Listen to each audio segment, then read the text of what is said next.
This is a Mitsubishi Lancer. The car is not starting. When we try to start it normally, the engine cranks but it does not start.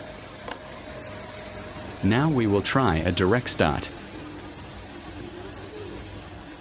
First, turn the ignition switch on, then start it directly.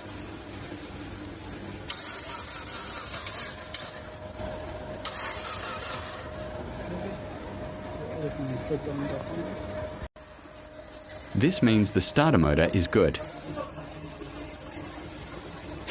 As you can see, the engine starts with direct start.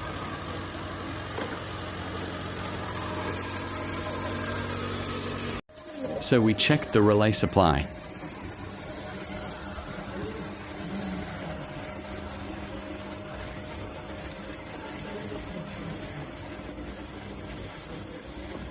The power supply, ground, and starter input relay signal are all perfect.